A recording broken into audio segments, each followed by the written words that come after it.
I've recently gotten myself into the gateway process, which is, I mean, what is it? I don't know that I'm here to explain what it is. It's a long form series of meditations guided towards syncing your left and right hemisphere to free up the abilities that exist in your right hemisphere.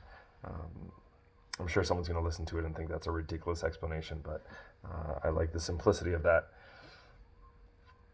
A little backstory, I guess. I got into this backwards. I've been working on remote viewing for a while, using a remote viewing app with absolutely no skill set, just kind of like finding my way in the dark, with varied success. Some days I felt like I had extreme focus and extreme clarity. Other days I was maybe guessing at best. I'm not sure. I would always try to get into it after a little bit of meditation. Um, I do have a history of a meditative practice, having sort of worked through Vipassana, having attended a couple of 10-day meditation retreats, as well as maintaining that when I got back. And in addition to that, way earlier, meditating with the Art of Living, which was Sudarshan Kriya. So all that is to say is I've had access and exposure to different types of meditation. And it is something that I feel like I have a bit of a faculty towards. What I don't have are healthy habits. And what I don't have are, well, what I haven't had feels like the time to be disciplined, but also the discipline to find time. Um, you know, that all kind of goes together.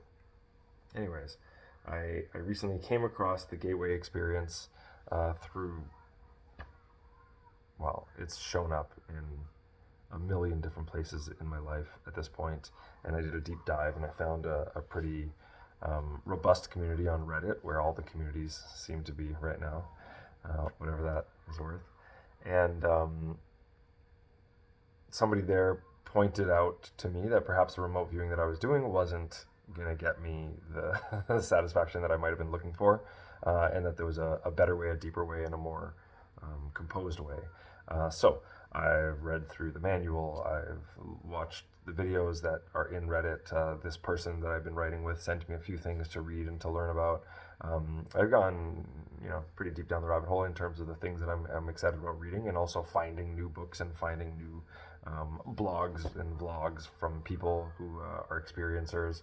Um, yeah, there's obviously no shortage of content, and here I am making my own content, if you can call it that. I'm just doing this so that I have a place to put my experience, a place to talk about it, a place that I can come back to and reference. If it helps somebody else to listen to my ramblings, awesome. I think there's value in sort of the development of community through that. But I also just want to do this to keep myself honest, and if I'm being real with myself, I'm doing this because it feels like something inside of me says I am not the person who does. I'm not the person who gets who makes a video about a random meditative experience that I'm into that perhaps nobody else in the world cares about or even thinks is real.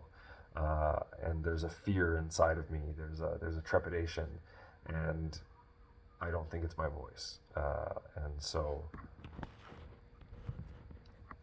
yeah, and so I'm recording this and posting this uh, in protest. No, that's not it.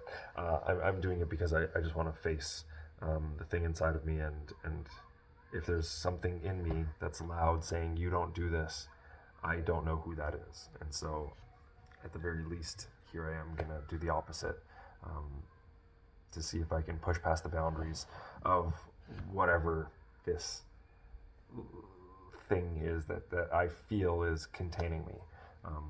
Because I can't be contained. I don't know. Anyways, back on track. So I just did 4 days, 5 days, 2 times a day of the orientation tape. I don't know how long you're supposed to do anything. I'm feeling my way around in the dark here. I'm kind of happy to be doing so. Um, I have had pretty interesting experiences with this orientation tape. In this first orientation tape, Bob Monroe, the voice on the tape, who has a beautiful voice, by the way, so soothing, walks you through a few tools. The energy conversion box, so visualization of a box where you can kind of put all of your worries into, all of the things that might be stressors, all of the things that might be weighing on you. Create physical symbols for them, so that you can actually envision a box, whatever it might look like. Mine happened to be kind of like a treasure chest, like a wooden chest with what looked like either dark black or dark brown stripes across, and kind of like a rounded lid top, like the kind that you would see at Red Lobster. If you're getting like a kid's toy.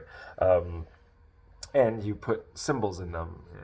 They give you examples perhaps of like a wallet to represent finances, and a Fitbit to represent health and fitness and whatever. So I put a bunch of different things in there, closed up that box. I've done that a few times in a row.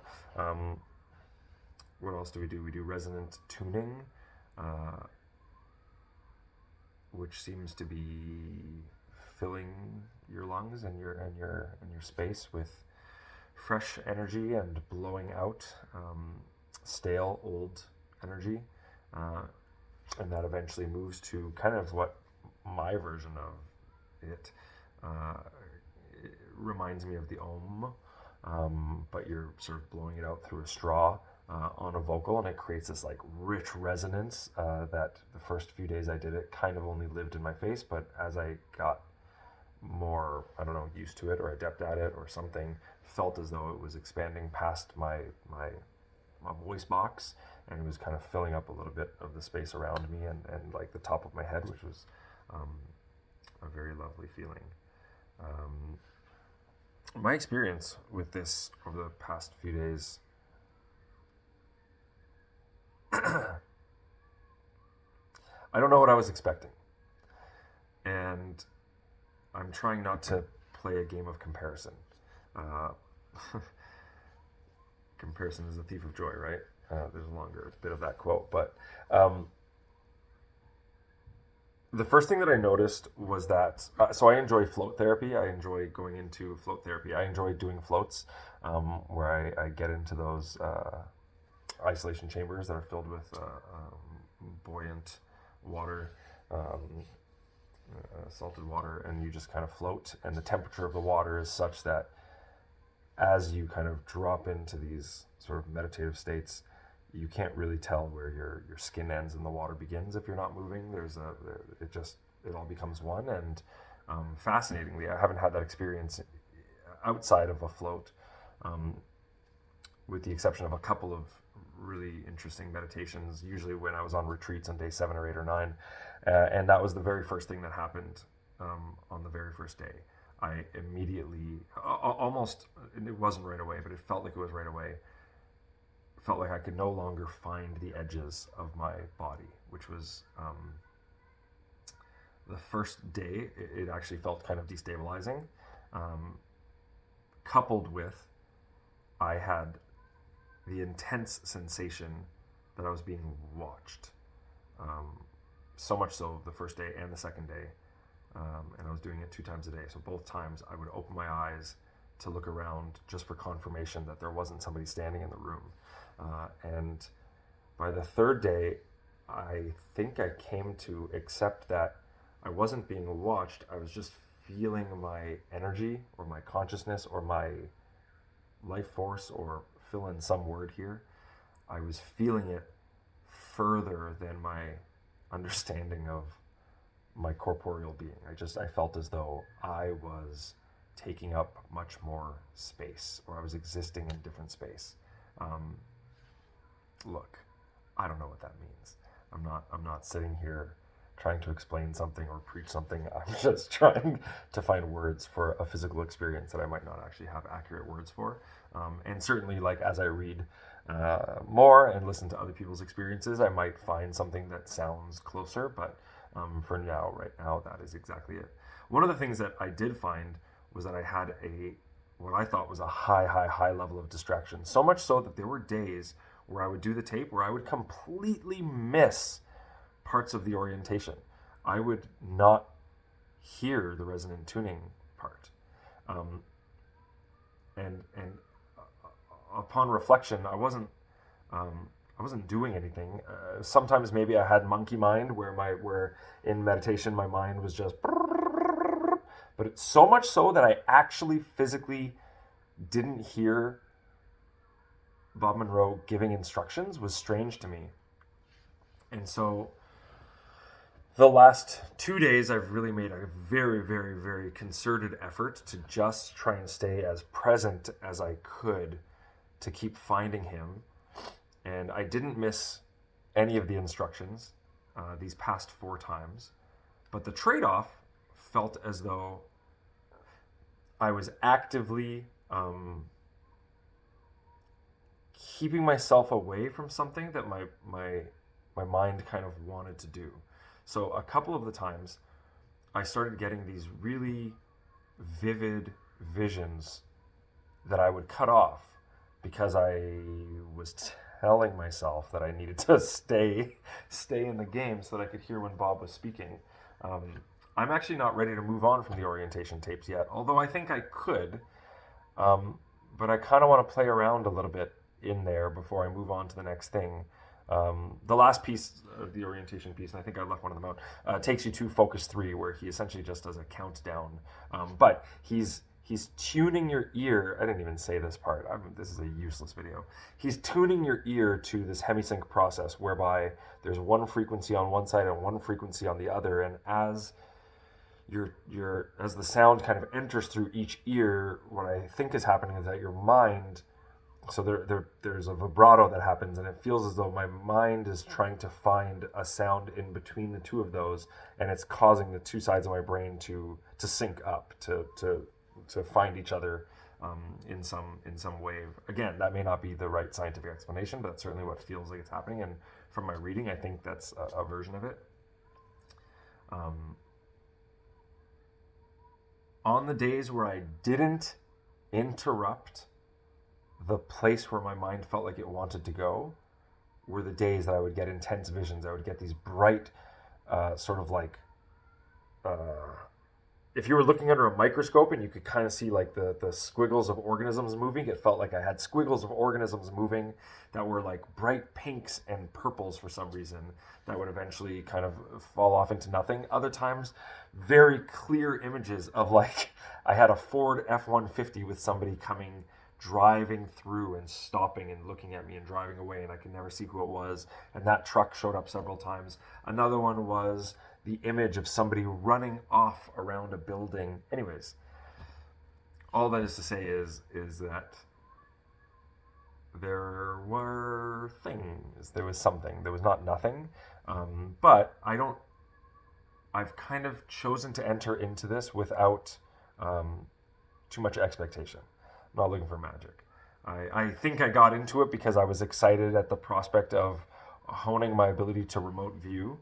This conversation that, your focus kind of operates like a lamp, and through this process you can turn it into a laser and kind of see further and more specifically, and I am stoked about that.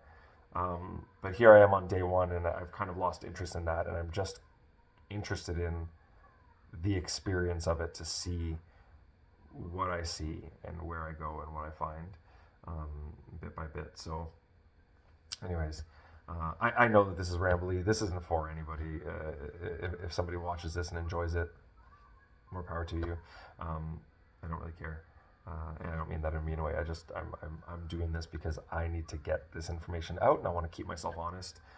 Like I said, I'm 5 days, which is almost 10 sessions, into just the orientation tape. And I'm probably going to stick with it for maybe another day or two. I'm going to do another meditation tonight, and then we'll see what Saturday and Sunday look like. Today's Friday, and I might actually wait until Monday to kick off the next bit, because I don't know. I'm just kind of curious to see where this goes and what other discoveries there are, and especially now, I feel like I have this midway point between getting lost and missing Bob and sticking with Bob entirely. And I would like to go back to my notes so that I can clarify what the things are that Bob goes over each time and see if I can not anticipate them, but help help code my journey to know that they're coming without needing to rely on um, Bob's cues, which I think I can do. So that'll be my focus for the next 2.5 days, which will give me like 5 more shots at the orientation tape. Anyways, signing off. This is a really new experience, and more than anything, I think it's a really exciting way for me to get back into a discipline, and we'll see what comes out of it. I don't have a catchphrase. Boody bop. I guess we're done.